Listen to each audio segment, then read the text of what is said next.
And I would say that whether it's us on the reservations or us in our communities or most grocers in their communities, Hmm. what I worry about is what happens when guys like me have to leave because we're getting Right. forced out from price or whatever Yeah. the case may be. Anybody, but I mean, who's going to now sponsor that ball team? Who's going to donate to the local food Yeah. pantries? Yep. Who's going to employ those people? Who's going to help when somebody's house burns down? It's that grocery store. We are the lifeblood of those communities. And once your grocery store goes, so goes the town, in my Yep. opinion.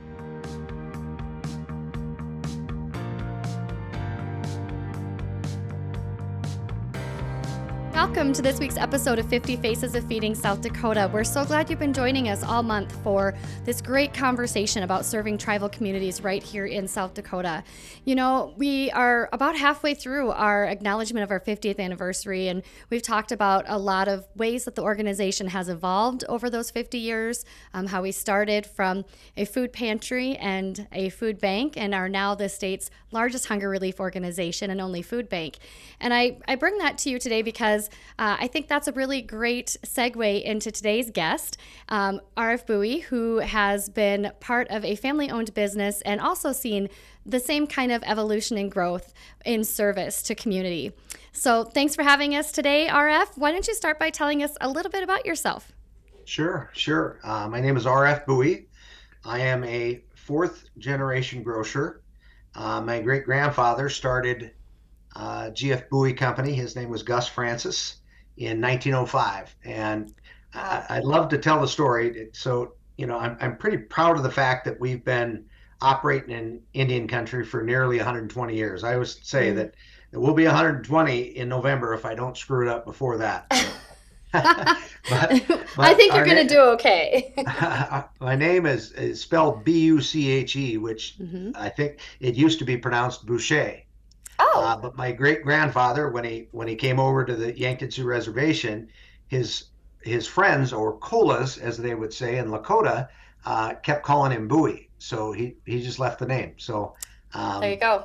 kind of a cool little story. Yeah. Um, we uh, we've been through all four generations. My great grandpa, my grandpa, my dad, and now myself since 2000 have been operating this company. Uh, my grandpa worked his way and had about 17 or 18 stores at one time until the Depression hit, and it wiped out all but three stores.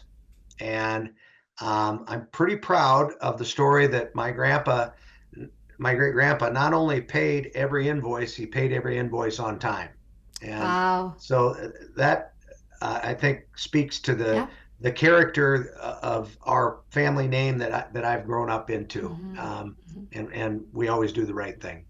Yeah. Um, Today we'll be opening our 26th location here in about a couple weeks in July on the Lower Brule reservation. We've got an agreement that we're doing. We're kind of a partnership with the Lower Brule tribe, so we're really excited about that.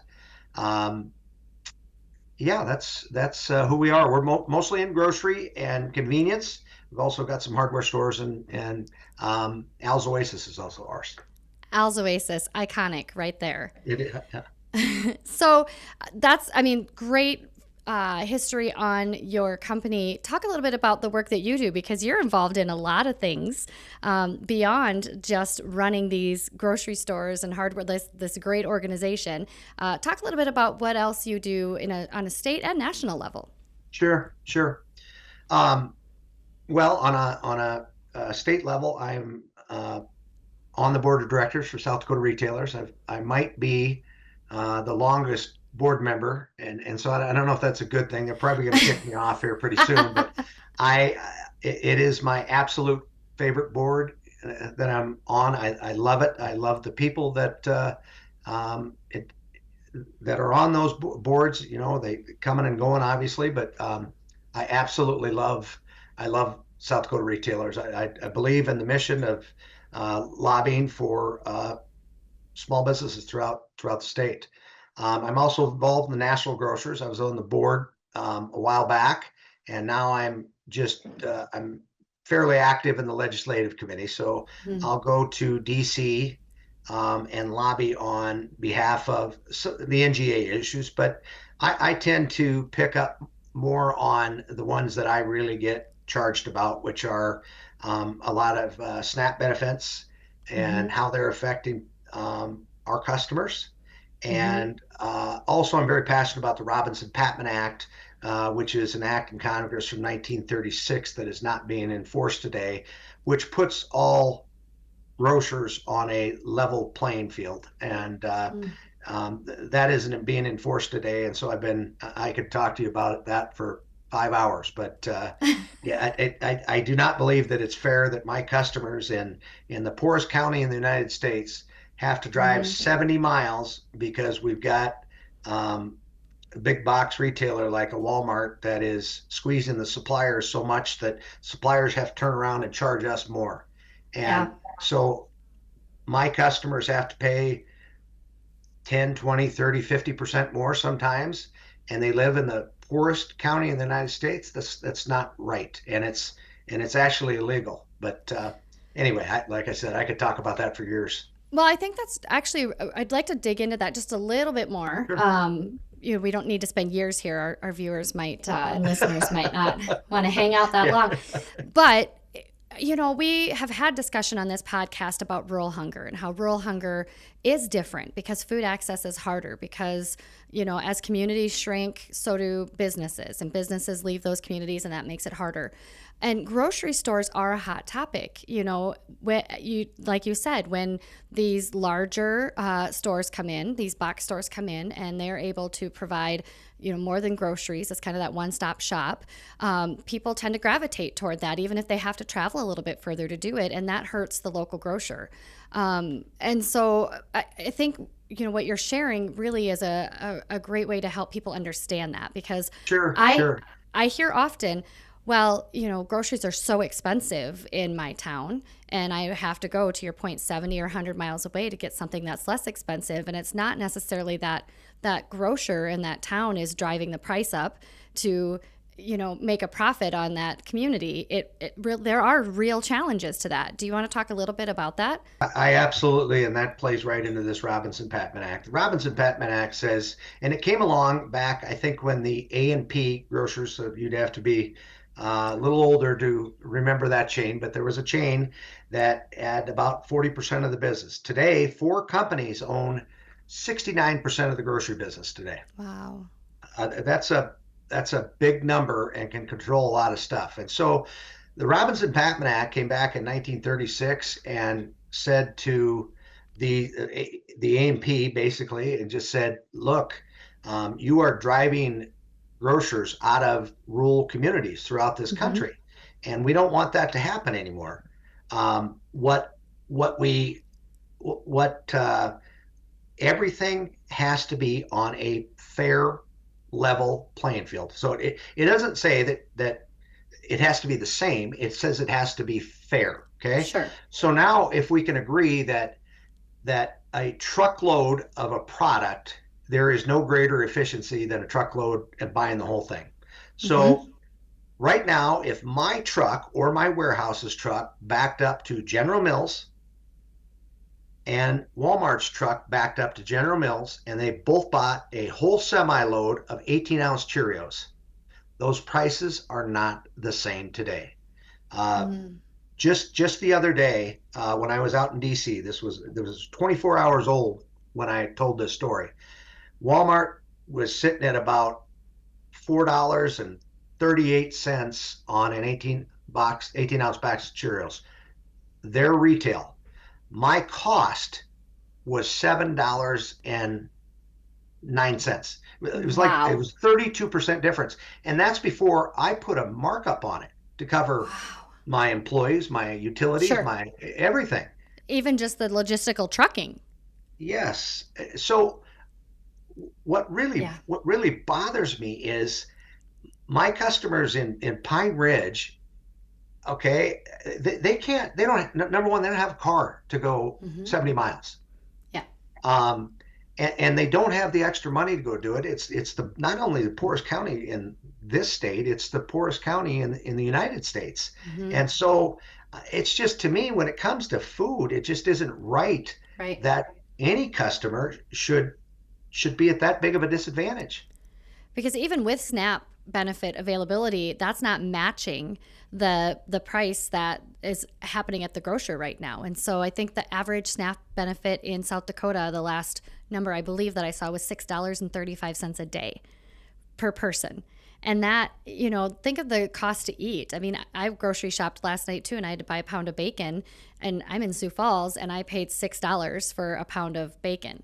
And so that would have been my daily SNAP benefit if I were, Right. on that benefit service. And so that, to your point, when there's just this high need, and then there's not that fairness within the industry, that makes it even more challenging, because you as a grocer want to provide for this community. You understand the need for food access, but you can get it there. You can't make it be purchased, especially when there's not the funding there to do it. I agree. I don't know what the answer is, because I believe in fair trade, and I'm a Mm-hmm. capitalist. But this just isn't right. I mean, what's happening is Walmart goes into, not just Walmart. I mean, you got Kroger and Mm-hmm. you know, but they go into these places, and General Mills might say, "All right, I need $3 out of this box of Cheerios to turn a profit," um, and Walmart, they'll just say, "We'll give you two," and they'll say, "You'll take two, or we'll take it off your shelves." And I suppose it's a massive quantity that they're buying at $2 a box.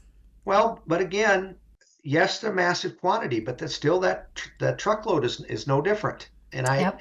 I just so now, instead of charging them three, now they've got to charge us $5, because they just, Have to it make isn't that even up. $5. I just said it was seven. So Mm-hmm. it's Yeah. but that's what's going on in the Mm-hmm. marketplace today, making it very difficult for us rural grocers. And none of us want to admit that, that we're more expensive, but it just is.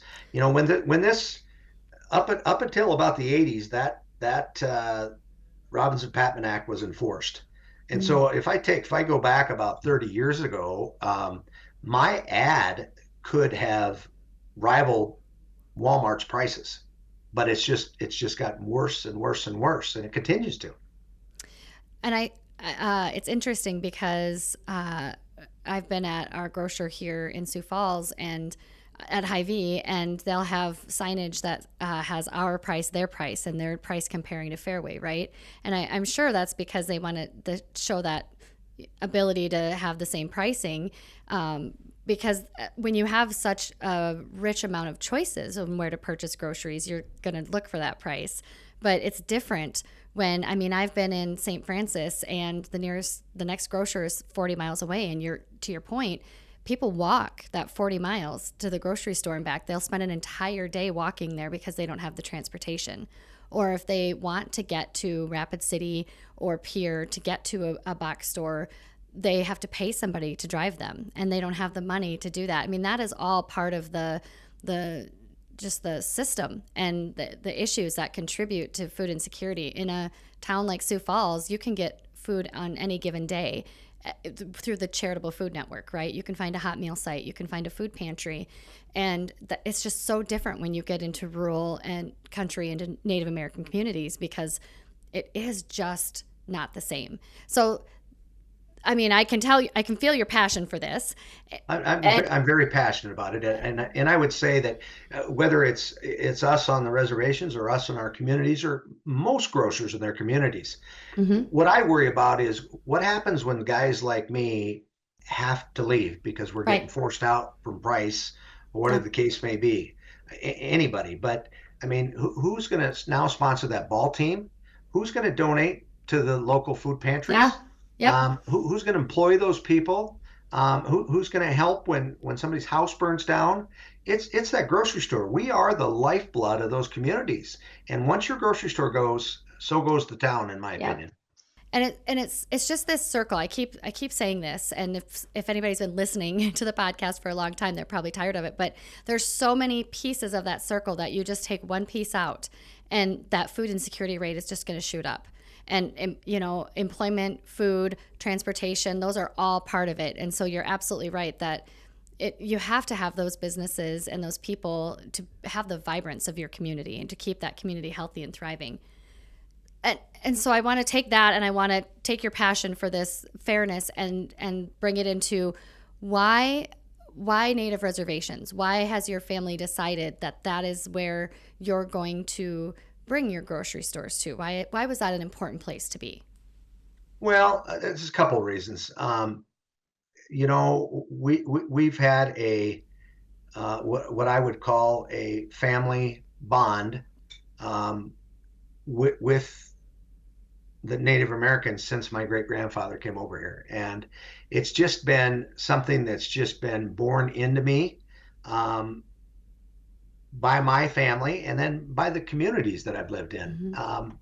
It's just very important to me, and it's where we feel at home. And my experience has been is when we've gone into some of those towns, um, there isn't the care and compassion there that we have. Mm. Um, we I would say that we're fairly respected and liked on all the reservations that we operate is because we operate fairly. We operate nice grocery stores. We treat people right, and we're priced fairly. Doesn't sound like a big deal, but if you're just in it for the buck, and all you want to do is make money, you can take a lot of that stuff Mm-hmm. away. And on these Native American reservations, there isn't a lot of choices. So Mm-hmm. it's just where I feel home. Yeah. And that relationship and that trust is a very important piece of being immersed in the native culture. I mean, that doesn't come from ease. And we've had conversation with some of our partners on reservation and land that have talked about how there are other places that come and they show up and they drop off food and they're maybe there once or twice, or they bring clothes and then they never come back. And it feels like they're there just for the visuals of it. But then there are organizations like Feeding South Dakota that continue to show up and continue to be a part of it and try to understand how we can best serve those communities. And that is what helps the success of the community, right? That trust and that relationship builds transparency, and it builds the ability to work together for better. So, what types of creative solutions have you seen? We talked about transportation being an issue. We talked about the span between grocery stores and that availability of food. What kind of creative things have you seen happening within your areas to try to help mitigate some of that? Well, we've tried and we've done a few things.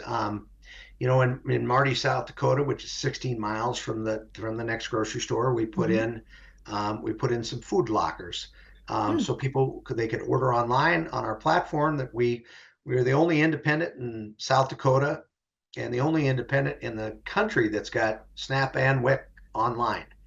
Um, Wow, that's great.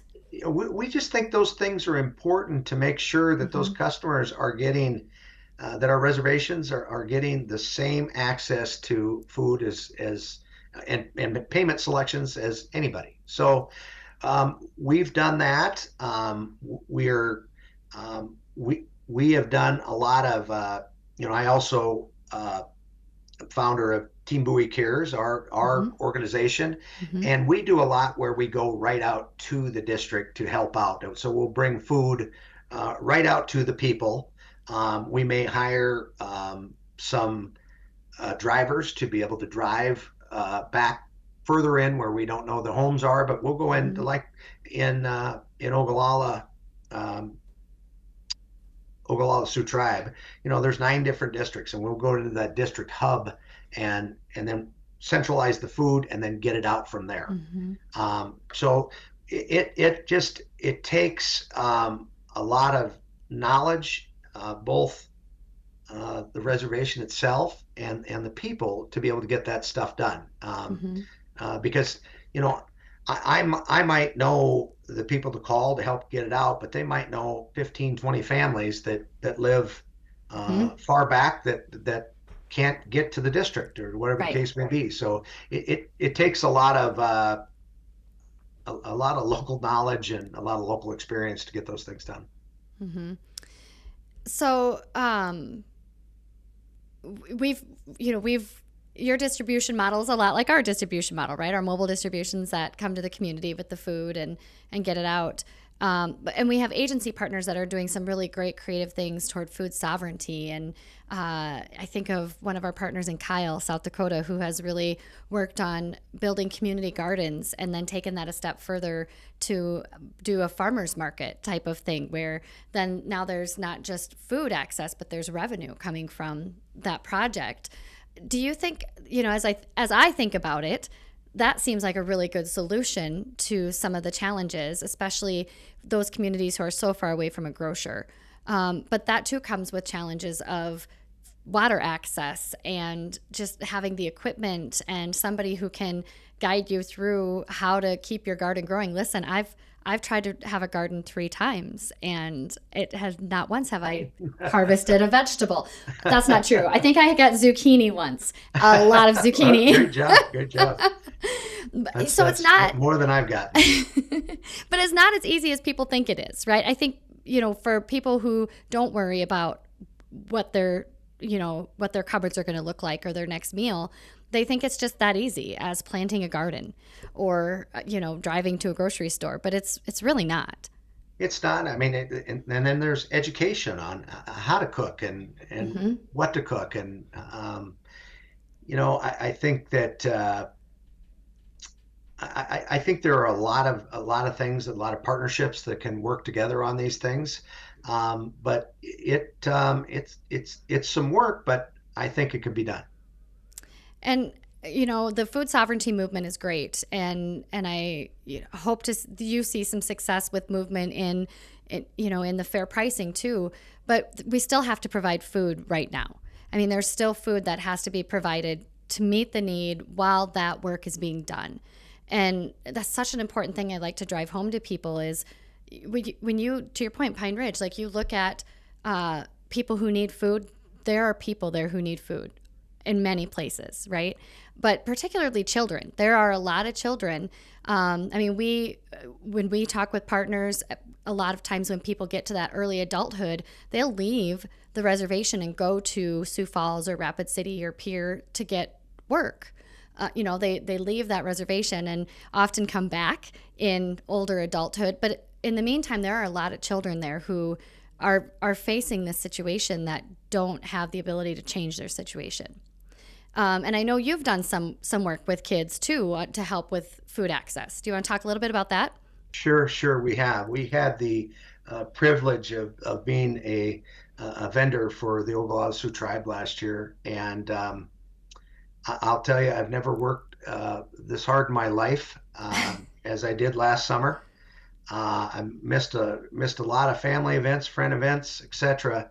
But to know that you're feeding kids who were not being fed before, Mm-hmm. um, it just gives you a feeling of pride to be able to help get that done. And I just I'm glad to be a part of it going forward. We're doing site and mission, and right now we've got in mission we've got kids that are coming in and getting food from our store in mission, and we've got the moms. You know, they're hungry, and it just Mm-hmm. is. It's super sad. If I had all the money in the world, there wouldn't be any hunger on these reservations. I could promise Yeah. you that. But Yeah. um, it just is. Um, yeah, watching kids go hungry is just rough to see. It is. So, talk a little bit about this summer. What type when they come in to get food? What type of food are they getting? Are they getting something that's pre-made? Are they getting like a package of food to take home? What does that look like? They're eating it there, and it's anything from might be mozzarella sticks, it might be beef sticks, applesauce, fruits, just Mm-hmm. milk, healthy Yeah. cereal, healthy things. Mm-hmm. So they get a variety. We try and mix it up so they've got some different things to eat. And yeah, it's we do a snack I think for 2 hours from 1 to 3, and then we do supper from 3 to 7. Nice. And do you find that there's a desire for culturally specific foods, or like you're naming things that aren't necessarily what you would consider native foods, right?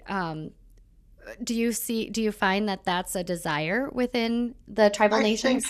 I think it's a desire, and I think it is I think it's a deep desire. I do. Mm-hmm. But I also know that culture well enough that it's a want, but anything to fill my belly Yes. is the need. Right. Um, Right. Yeah. so yes, it would be great if we could do more buffalo and Mm-hmm. native specific, but on the other hand, I do know that as long as we're feeding, Yeah. we're doing more than half the battle. Mm-hmm. Well, the distribution sites that we have on reservation are some of our largest sites, and I've been to a few, and I've seen really how it works, and it is word of mouth. People will be in line, which we see in many communities, and they'll go through the distribution and see what the groceries are, and then like the word goes out, and oh, there's pork loin today, or there's bananas or something like that, and all of a sudden the line has gotten much longer, and so sometimes it's just that people forget that today's the day of the distribution, or things like that, but it definitely shows that need, and that before our episode, you and I were talking a little bit about unemployment rates, and all the things that impact that. And I just feel like when you look at tribal nations, it's all just exacerbated. It's just a little bit greater and a little bit bigger. But you know, I think the two things that resonate with me, or that I think of so much, is the kids that are hungry, and on tribal nations, and across the state. So that resonates with me. And then the other one is just the desire to do more, the desire to help as much as you can, and help people understand that it's not what they assume it is that is causing this issue. It's not, I mean, it's not abuse and fraud. It's not laziness. It is truly great challenges that people need to overcome, and they need help overcoming those. It just is. When we opened that Pine Ridge store, I stayed out in Pine Ridge for 20, no, 40 days straight, and it just that the issues are unfathomable Mm-hmm. of what goes on. And I would say that yes, there's some naivety that goes on, and I also think there's a little bit we don't want to know what goes on, and that's sad, because there's a lot of work, or a lot of things that we can do on these reservations. The situations out there are just so much bigger than I think what normal says. What um, outside those reservations are. It's just exacerbated, and Mm-hmm. um, it's difficult to watch. And I don't know how anybody could watch and not want to do something about it. And at the same time, I would say my experience in conversation and interactions is that there's a desire within tribal members to make a change. They want it to be 100%. different. But 100%. there are things like like that just set them back. Here we have a job and we're moving forward, and then something like that comes into life, 100%. and that just spins us in another direction, right? 100%. So It just is. You're right. 100%. It's I've never seen such a culture of giving people in my entire life. Um, they literally would give the shirt off their back when they don't have the shirt to Mm-hmm. give. Or the last bit of food in the cupboard, No, or I know mm-hmm. I've given food to people who have given that away and they need it themselves because they give it away because somebody needed it worse than them. Right, right, because they have a baby or they have an elder or they have a medical issue and they need that food. No, you're absolutely right, and you know, the work that you're doing is so great, and I appreciate that you came and shared with us because there is such a perception about the cost of groceries. And when I'm in rural communities for personal reasons or for work reasons, I always try to stop in the grocery store because I'm always curious. And I have been in places where the price is not a whole lot different than what I'm buying it for in Sioux Falls.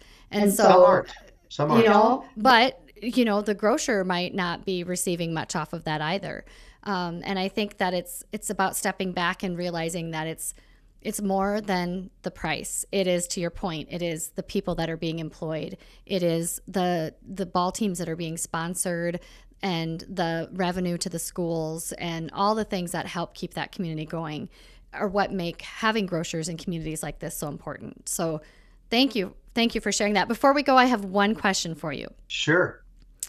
And this was not on your list. Okay. If South Dakota were a fruit or a vegetable, what would it be and why? And not just the category, like pick a fruit or a vegetable.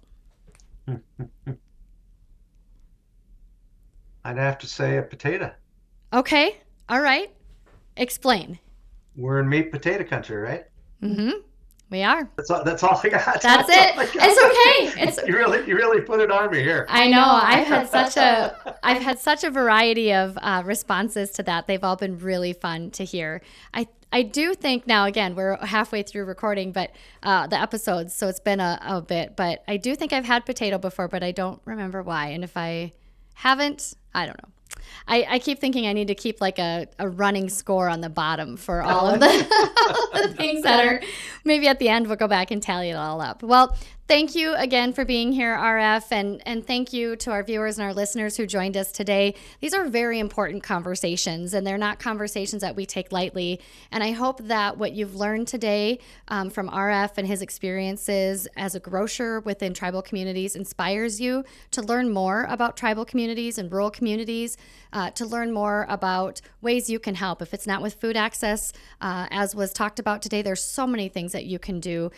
Even changing your perception of the people that need services within tribal communities is a start. So take the time, learn some more. You're welcome to, of course, always volunteer with Feeding South Dakota. We're doing work within those communities, or we can connect you with an agency partner.